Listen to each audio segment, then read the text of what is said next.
핵심 13번째입니다. 유도전동기 기전력이에요. 주파수, 권수비. 자, 유도기는 정지된 변압기로 생각하면 조금 더 쉽게 이해할 수 있어요.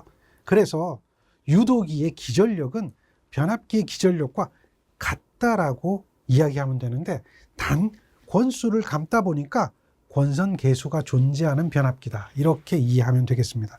그래서 여기에서 여기 기전력이 1차 기전력, 2차 기전력이 있는데, 이 기전력은 이렇게 나타난다는 거예요. 변압기하고 똑같아요. 4.44에 F에 N에 여기에다가 파이가 되는 거, 이렇게 하면 돼요. 그런데 여기에 하나가 더 붙는 게 KW라고 하는 게 붙어요. 왜냐하면 권선을 하기 때문에. 이 권선법이 존재하는데, 권선법의 종류는 우리가 알고 있는 그 방법 그대로 다 적용이 됩니다. 그래서 권선 계수가 존재하니까요. 이 개념이죠.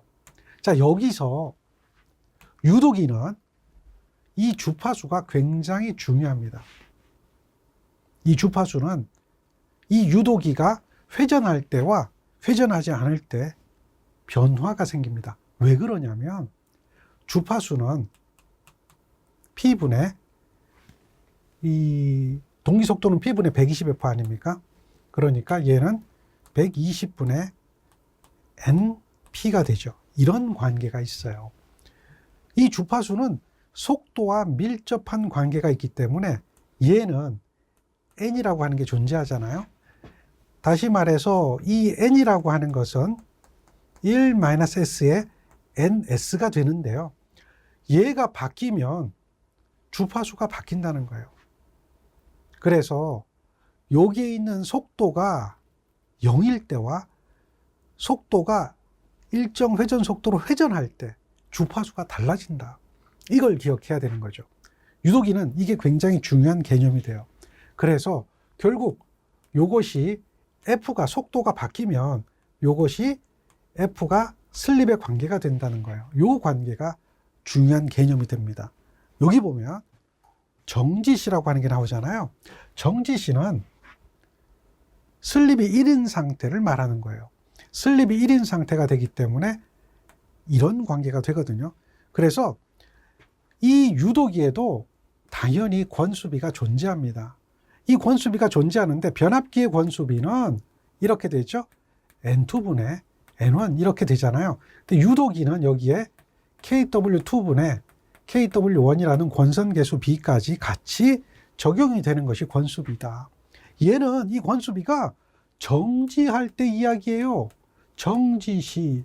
문제는 말이죠, 얘가 정지만 하고 있는 게 아니잖아요. 전원을 가하면 뭐 돌 겁니다. 회전할 거예요. 회전하다 보면 이렇게 되죠. 이것이 아니라 이렇게 되는 거예요. 그러니까 슬립이 변화가 되는 겁니다. 따라서 얘도 바뀌게 되는 거예요. 왜냐하면 여기 2차 기전력이라고 하는 게 존재하거든요. 2차 기전력이라는 게 이 관계가 되잖아요. 그러니까 결국은 E2가 어떻게 바뀌어요? 이렇게 되는 거예요. 그러니까 여기에 S가 들어가는 거죠. 이런 관계가 되는 게 이것이 회전시, 슬립 S로 회전시에 대한 권수비가 된다. 이런 얘기가 되는 겁니다. 그래서 우리가 기억해야 되는 기본적인 개념이 요 개념, 요걸 잘 기억해야 돼요. 여기서 자, 결론을 이야기하면 이렇게 바뀌게 되면 무엇이 바뀌자면 여러 가지들의 변화가 생기는데요. 첫 번째 변화가 2차 기전력이 바뀐다는 거예요. 2차 기전력은 2차 기전력이 주파수에 관계되기 때문에 S배 된다는 얘기죠. 그리고 두 번째는 2차 리액턴스가 바뀐다는 거예요. 2차 리액턴스도 주파수와 관계되기 때문에 이렇게 되는 거죠. 그리고 세 번째는 2차 전류가 바뀌는 거죠. 2차 전류는 어떻게 됩니까? 얘는 S의 E2가 되겠죠. 그리고 여기는 루트에다가 R2의 제곱에 여기가 S배가 되죠. X2의 제곱이 된다라고 하는 이런 전류의 변화 등이 생길 겁니다. 이런 개념들을 여러분들은 알고 있어야 돼요. 대표적으로 여러분들이 꼭 기억해야 될 거, 이거. 이 중에 1번, 2번은 계산하라, 이런 문제가 출제가 되고 있습니다. 그래서 그런 내용까지 정리가 돼야 돼요. 자, 얘가 운전하는 겁니다. 방금 이야기했죠? 운전하면 주파수가 바뀐다. 2차 기전력이 바뀐다. 그리고 권수비도 S배만큼 바뀐다라고 하는 이런 관계가 성립을 하게 됩니다. 잘 기억하시고 문제에 접근을 하셔야 돼요. 자, 그러면 문제를 봅니다. 여기 보면 이런 얘기가 나오죠. 그러면 이거는 여러분들은 무조건 하고 동기속도는 구해야 돼요. 동기속도가 안 구하면 안 되는 겁니다. 뭐 문제를 풀던 안 풀던 구해놓고 보세요. 그리고요, 여기에 회전자가 삼상이고 정지할 때 2차의 전압이 150V입니다. 이걸 회전자계와 같은 방향으로 400rpm으로 회전시켰대요. 그러면 전압이 어떻게 될까요? 자, 정지시는 동기속도가 얼마입니까? 지금 동기속도 저기 10극 50Hz 이렇게 얘기하고 있는데요. 동기속도를 구해보면 600rpm이 될 겁니다. 이거를 보면 동기속도는 10극 120 곱하기 50이죠. 이렇게 될 거 아닙니까? 그러니까 얘가 600rpm이 되는 거예요. 그런데 같은 방향으로 했기 때문에 회전자가 n이 400rpm이 됐다는 얘기죠. 이 얘기는 결국 무슨 얘기입니까? 슬립이 존재한다는 얘기예요. 600분의 속도차. 이렇게 돼서 슬립이 존재한다.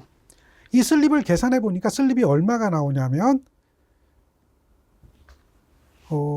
이 계산기 눌러보세요. 6분의 4 나오나요? 6분의 2가 나오네요. 6분의 2, 0.3, 30% 나오나요? 0.3. 3분의 1 나오겠군요. 3분의 1. 3분의 1 나오겠네요. 이렇게 슬립이 나옵니다. 0.3333. 그렇게 나오죠? 이게 슬립이 될 거예요. 그러면 이걸 가지고 우리는 뭘 구하는 거예요? 2차 전압을 구하는 거예요. 2차 전압이라는 것은 슬립 S로 회전할 때 2차 전압은 정지시 전압의 슬립배만큼 곱해진다라고 하는 거잖아요. 슬립이 3분의 1이거든요. 2차 전압이 얼마입니까? 150인가요? 150의 3분의 1 하면 얼마가 되죠? 계산해보면 50인가요? 50V. 이렇게 답이 나오는 거죠. 4번. 그러니까 이런 문제를 풀 때 기본적으로 동기속도는 구해놓고 시작하고요. 그리고 나서 다음 생각을 해야 됩니다. 자, 동기속도, 회전자 속도 400이라고 주어졌고 슬립이 계산이 되면 이런 슬립과 다음 2차 전압과의 관계, 이 관계를 이용해서 문제를 풀면 되겠죠. 그 다음 문제 한번 볼까요? 여기 보면 6극에 60Hz입니다. 이런 얘기 나오면 바로 뭐가 나와야 돼요? 동기속도부터 무조건 계산해 놓고 보세요. 써먹든 안 써먹든 6분의 120 곱하기 60입니다. 그러니까 동기속도가 1200rpm이 되고 있다라고 하는 거예요. 그런데 얘가 지금 회전하는 게 n이라고 하는 것이 주어졌는데 n이 얼마예요?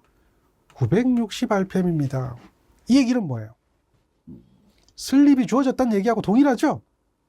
그러므로 슬립이라고 하는 것은 동기속도분의 동기속도와 회전자 속도의 차, 이렇게 되네요. 슬립이 20%가 주어진 겁니다. 그랬을 때 회전자 전류의 주파수, 2차 주파수죠. 회전자가 2차입니다. 회전자가 2차, 고정자가 1차잖아요. 그러니까 회전자 주파수는 고정자 주파수의 S배만큼 되는 거예요. 요게 기본이죠. 요거는 고정자니까 동기 속도를 만드는 주파수입니다. 동기 속도를 만드는 주파수고 얘는 회전자 주파수가 되는 거예요. 그래서 지금 동기 속도를 만드는 주파수, 고정자 주파수 60Hz이기 때문에 슬립이 0.2니까 0.2에 60Hz 이렇게 되겠죠. 그래서 요걸 계산해 보면 12Hz가 답이 되겠죠. 이렇게 찾아낼 수가 있죠. 이런 것들은 반드시 계산을 해야 풀 수 있는 문제들입니다. 그냥 찍을 수가 없어요. 그렇기 때문에 우리가 알아야 되는 기본, 이런 기본들은 반드시 자꾸 공식을 외우든지 이해를 하든지 어쨌든 기억해야 됩니다. 자, 정리하세요.